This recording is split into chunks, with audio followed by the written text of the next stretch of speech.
அரசியல் கருடன் உறவுகளுக்கு வணக்கம். தமிழ்நாட்டில் ஆளும் கட்சியா திமுக இருக்காங்க, எதிர்க்கட்சியா அதிமுக இருக்காங்க. இந்த இரண்டு கட்சிகளும் கையில் எடுக்காத ஒரு விஷயத்தை நாம் தமிழர் கட்சி தற்போது கையில் எடுத்திருக்காங்க மக்களுக்காக. அது குறித்து நாம் அந்த காணொலியில் விரிவாக பார்க்கலாம்.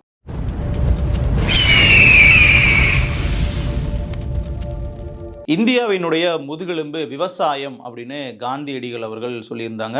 ஸோ அது எந்த அளவிற்கு உண்மை அப்படின்னு நம்ம பார்க்கும் பொழுது, இந்தியாவினுடைய பொருளாதாரம், இந்தியர்களினுடைய வாழ்வியலே விவசாயத்தை சார்ந்திருந்தது. அதிலும் பிற நாடுகளுக்கே விவசாயத்தை கற்றுக் கொடுத்த தமிழர்களினுடைய அடிப்படை அப்படிங்கிறது விவசாயத்தை சார்ந்தே அமைந்திருக்கு அவருடைய வாழ்வியலே. ஸோ அந்த வகையில் பார்க்கும்போது இன்றைக்கு விவசாயத்தை நம்பி வாழக்கூடிய விவசாயிகளினுடைய வாழ்வாதாரம் ரொம்ப ரொம்ப தொய்வு நிலையை அடைஞ்சிருக்கு அப்படிங்கிறது அனைவருக்குமே தெரிந்த ஒரு பரவலான ஒரு உண்மை. ஆனால் அதை மீட்டெடுக்கணும் அப்படிங்கிற அடிப்படையில் இயங்கக்கூடிய ஒரு அரசியல் கட்சியாக நாம் தமிழர் கட்சி மட்டுமே தமிழகத்தில் இயங்குது அப்படின்னு சொன்னால் அது மிகையாகாது. காரணம், சூழியல், சுற்றுச்சூழல், விவசாயம் இது குறித்தான அரசியலை பேசக்கூடிய அரசியல் தலைவராக இங்கே சீமான் அவர்கள் மட்டும்தான் இருக்காங்க. இப்போ சீமான் அவர்கள் சமீபத்தில் ஒரு நீண்ட அறிக்கை ஒன்றை தமிழக அரசிற்கு தெரியப்படுத்தும் வகையில் வெளியிட்டிருக்காங்க. அதாவது தமிழ்நாட்டில் நேரடி நெல் கொள்முதல் மையங்களில் ஒரு மிகப்பெரிய அளவிலான ஒரு ஊழல் ஒன்று அரங்கேறிட்டு இருக்கு. அதை தமிழக அரசு உடனடியாக தடுத்து நிறுத்தணும் அப்படிங்கிற சாராம்சம் தான் அந்த அறிக்கையினுடையது. குறிப்பாக விவசாயிகள் நேரடியாக நெல் மூட்டைகளை நெல் கொள்முதல் நிலையங்களில் கொண்டு கொடுக்கும் பொழுது அதில் ஈரப்பதம் 17 விழுக்காடுக்கு மிகாமல் இருக்கணும் அப்படிங்கிறது அவர்கள் வைத்துள்ள வரம்பு. ஆனால் விவசாயிகள் நீண்ட காலமாக கேட்டிருப்பது என்ன அப்படின்னு பார்த்தீங்கன்னா, 20 விழுக்காடு வரைக்கும் ஈரப்பதம் இருப்பதற்கான அந்த அனுமதி எங்களுக்கு கொடுக்கணும்னு கேட்குறாங்க. ஆனால் மத்திய அரசாங்கம் நிர்ணயித்துள்ள அந்த 17 விழுக்காடு ஈரப்பத அளவீடு மட்டுமே இன்றளவும் தமிழகத்தில் கடைபிடிக்கப்பட்டு வருது. அதுவே இங்கே ஒரு மிகப்பெரிய சிக்கலாக இருக்குது. அப்படியும் அந்த 17 விழுக்காடு மட்டுமே ஈரப்பதம் உள்ள நெல் மூட்டைகளை விவசாயிகள் நெல் கொள்முதல் மையங்களில் கொடுத்தாலும் அந்த ஈரப்பதத்தினால் ஏற்படக்கூடிய இழப்பீட்டை சரி செய்வதற்காக அந்த விவசாயிகள் கிட்டேயே 1.5 கிலோ நெல் அதிகமாக கொள்முதல் செய்யப்படுது. குறிப்பாக லஞ்சமாக பெறப்படுதுன்னு நம்ம சொல்லலாம். ஒரு 40 கிலோ மூட்டையும் 1.5 கிலோ நெல் அதிகப்படியாக அவர்கள்ட்ட வாங்குறாங்க. மேலும் ஏற்றுக்கூலி இறக்கு கூலிக்காக 1 கிலோ நெல்லுக்கு ரூபாய் வீதம் 40 கிலோ நெல் மூட்டைக்கு 40 ரூபாய் வாங்கிக்கிறாங்க. ஸோ இப்படியாக விவசாயிகள் கிட்ட இருந்தே அந்த ஏற்றுக்கூலி இறக்கு கூலியும் அந்த குறிப்பிட்ட அதிகாரிகள் வாங்கிக்கிறாங்க. இது நேரடியாக லஞ்சம் பெறக்கூடிய ஒரு வழிமுறை அப்படின்னு சீமான் அவர்கள் குற்றச்சாட்டு முன்வைக்கிறாங்க. குறிப்பாக இந்த ஏற்றுக்கூலி இறக்கு கூலி அண்ட் அரசு நிர்ணயித்த அந்த 17 விழுக்காடு ஈரப்பதத்துக்கு உட்பட்ட நெல் மூட்டைகள் கொள்முதல் பண்ணுறது, இது எதுக்குமே பணம் வாங்கக்கூடாது, இழப்பீட்டாக எந்த விதமான தொகையும் வாங்கக்கூடாது அப்படிங்கிறது சட்டம். ஸோ இவர்கள் அதை மீறி பார்த்தீங்கன்னா இந்த மாதிரி லஞ்சம் வாங்குறாங்க. அதிலும் குறிப்பாக விவசாயிகள் அந்த நெல்லை அறுவடை செய்து நெல் கொள்முதல் நிலையங்களுக்கு கொண்டு வருவதற்கு எவ்வளோ சிரமப்படுறாங்க அப்படிங்கிறத நம்ம ஒப்பிட்டு பார்க்கும் பொழுது இது மிகப்பெரிய ஒரு ஆபத்தான சூழலை நோக்கி நகருது. அதனால் இதை உடனடியாக அரசு தலையிட்டு இந்த ஊழலை தடுத்து நிறுத்தணும் அப்படின்னு சீமான் அவர்கள் பகிரங்கமாக ஒரு அறிக்கை ஒன்றை வெளியிட்டிருக்காங்க. இது ஏன் இந்த அளவுக்கு முக்கியத்துவம் பெறுது நம்ம பார்க்கும் பொழுது, இப்போ இருக்கக்கூடிய ஒரு பரவலான ஒரு சிந்தனை அப்படின்னா என்னென்னா, விவசாயம் செய்தால் வருமானம் சம்பாதிக்க முடியாது அப்படிங்கிற ஒரு பார்வை இருக்கும். கிட்டத்தட்ட விவசாயத்தில் லாபமே கிடையாது அப்படின்னு ஒரு பெரும்பாலான ஒரு கூட்டம் விவசாயத்தை கைவிட்டு அதிலிருந்து வேறு தொழில்களுக்கு வேறு வேலைகளுக்கு போகக்கூடிய விஷயங்களை நம்ம பார்க்குறோம். இன்னும் சொல்லப்போனால் பெரும்பாலான விவசாயிகள் கூலி தொழிலாளியாக மாறிப்போன காலகட்டமும் சமகாலத்தில் அரங்கேறி கொண்டு தான் இருக்குது. ஸோ இப்படிலாம் இருக்கக்கூடிய சூழலில் விவசாயத்தை மீட்டெடுக்கணும் அப்படின்னு அந்த புள்ளியிலிருந்து பேசக்கூடிய நாம் தமிழர் கட்சி மட்டுமே இந்த விஷயத்தில் குரல் கொடுக்குறாங்க அப்படிங்கிறதையும் நம்ம கவனிக்கணும். ஸோ அப்படியே இருந்தாலும் விவசாயிகளினுடைய எண்ணிக்கை எந்த அளவுக்கு இன்றைக்கி தமிழகத்தில் இருக்குது, விவசாயத்தை நம்பி தங்களுடைய வாழ்வாதாரத்தை நடத்தக்கூடிய மக்கள் எந்த அளவிற்கான எண்ணிக்கையில் இருக்காங்க அப்படின்னு நம்ம பார்க்கும் பொழுது கிட்டத்தட்ட 70 லட்சம் விவசாயிகள் இன்றளவும் தமிழ்நாட்டில் இருக்கிறாங்க. அதில் 60 லட்சத்திற்கும் மேற்பட்ட விவசாயிகள் குறுநில விவசாயிகளாக இருக்கிறாங்க. அவர்கள்கிட்ட 2.5 ஏக்கர்களுக்கும் குறைவான நிலங்களே இருக்குது. ஸோ இப்படிப்பட்ட சூழலில் சீமான் அவர்களுடைய இந்த அறிக்கை அப்படிங்கிறது இவர்கள் அனைவருக்குமே நேரடியாக பயன்பெறக்கூடிய ஒரு செய்தியாக தான் போய் சேரும். குறிப்பாக சீமான் அவர்களுடைய கோரிக்கையை ஏற்று தமிழக அரசானது இதை நடைமுறைப்படுத்தினால் இத்தனை லட்சம் விவசாயிகளும் இதில் பயனடைவார்கள் அப்படிங்கிறதான் உண்மை. இது கிட்டத்தட்ட வாக்கு அரசியலையும் சீமான் அவர்களுக்கு மிகப்பெரிய உறுதுணையாக இருக்கும் அப்படிங்கிறதுல மாற்றுக்கிறது இல்லை. கிட்டத்தட்ட விவசாயிகளை யாருமே ஒரு வாக்கு வங்கியாக கூட பிற கட்சிகள் பார்ப்பதில்லை. ஒரு குறிப்பிட்ட சமூகத்தினருக்கு இத்தனை சீட்டுகள் ஒதுக்குவாங்க. ஒரு குறிப்பிட்ட அரசு ஊழியர்கள் அப்படின்னா அவர்களை கவருவதற்கு பல திட்டங்களை அரசானது வகுக்கும். ஆனால் இந்த விவசாயிகளுக்கு பெரிய பெரிய அளவிலான திட்டங்களையோ இல்லை அவர்களே ஒரு வாக்கு வங்கியாக கூட கணிப்பதற்கு அரசாங்கங்கள் தவறிவிடுகிறது. ஆனால் அந்த இடத்துல இவர்களை ஒரு வாக்கு வங்கியாகவோ இது ஒரு அரசியலுக்காகவோ செய்யலனாலும் கூட தொடர்ச்சியாக சீமானவர்கள் விவசாயிகளுக்காக பேசிட்டு வரதை நம்ம பார்த்துருக்கோம்.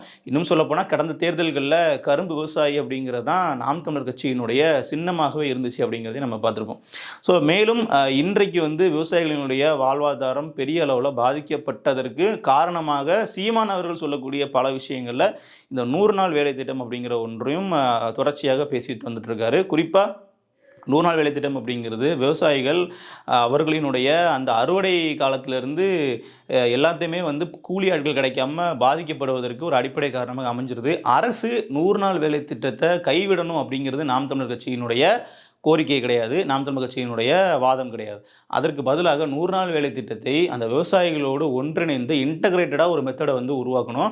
குறிப்பாக இந்த 100 நாள் வேலை திட்டத்தில் ப்ரொடக்டிவிட்டி அதிகப்படுத்துறதுக்கு இவர்கள் அந்த வயலில் வேலை செய்யணும். அவர்களுக்கு ஊதியமாக அந்த நில உடைமையாளர் ஒன்று கொடுப்பாரு, கூடவே அரசாங்கம் ஒன்று கொடுத்துச்சு அப்படின்னா அவர்களுக்கு வேலையும் நடக்கும், அதே நேரத்தில் விவசாயமும் செழிக்கும் அப்படிங்கிறது சீமான் அவர்களினுடைய அந்த ஐடியாலஜி. இதை இந்த மாதிரி செயல்படுத்தினாங்க அப்படின்னா அந்த 100 நாள் வேலை திட்டம் உண்மையிலேயே பயனுள்ள வகையில் மாறும், விவசாயமும் நல்லா இருக்கும் அப்படிங்கிறது அவருடைய கூற்று.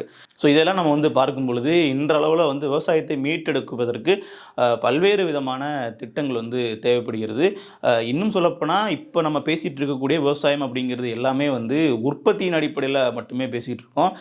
தரத்தின் அடிப்படையில் இன்னும் அதை பற்றியான ஒரு பேச்சுவார்த்தை கூட தொடங்கலை அப்படின்னு சொல்லலாம். குறிப்பாக ஆர்கானிக்காக விளைவிக்கக்கூடிய உணவுகள் குறித்தான அந்த வாதங்களும் நாம் தமிழர் கட்சி மட்டுமே அரசியல் மேடைகளில் தொடர்ச்சியாக பேசிட்டு வராங்க.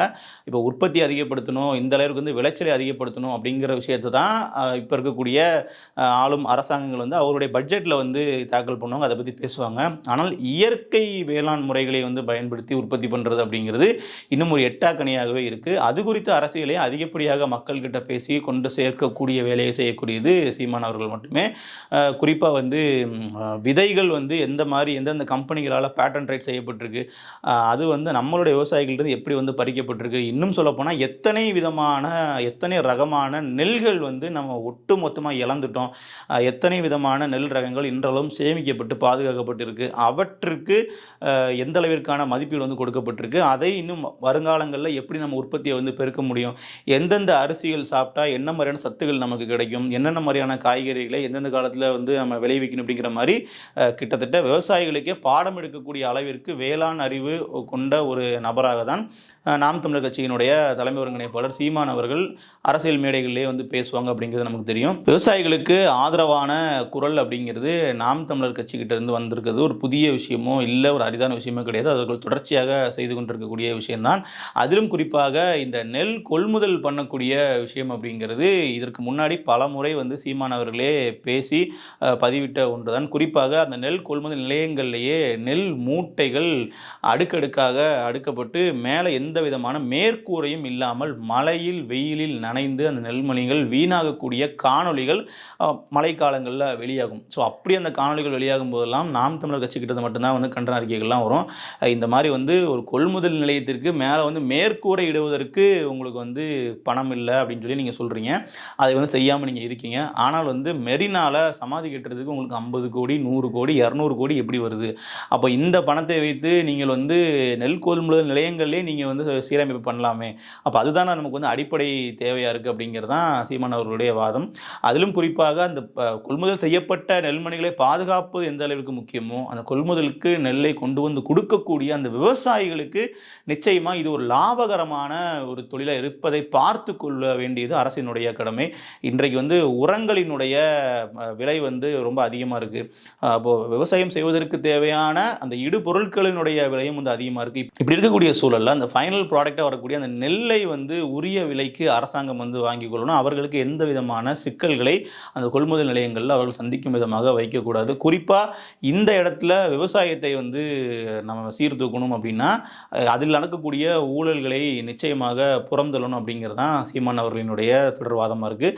இது நிச்சயமாக நம்ம முதலே சொன்னது மாதிரி 70 லட்சத்திற்கும் மேற்பட்ட விவசாயிகள் தமிழகத்தில் இன்றளவும் இருந்துட்டு இருக்காங்க. அப்படிங்கிற சூழலில் அவர்களுக்கு இது ஒரு ஆதரவு குரலாக இருக்கும் அப்படிங்கிறதையும் தாண்டி தாண்டி இது ஒரு ஒற்றை குரலாக மட்டுமே இந்த பக்கம் இருந்து கேட்குது அப்படிங்கிறத நம்ம வந்து சொல்லலாம்.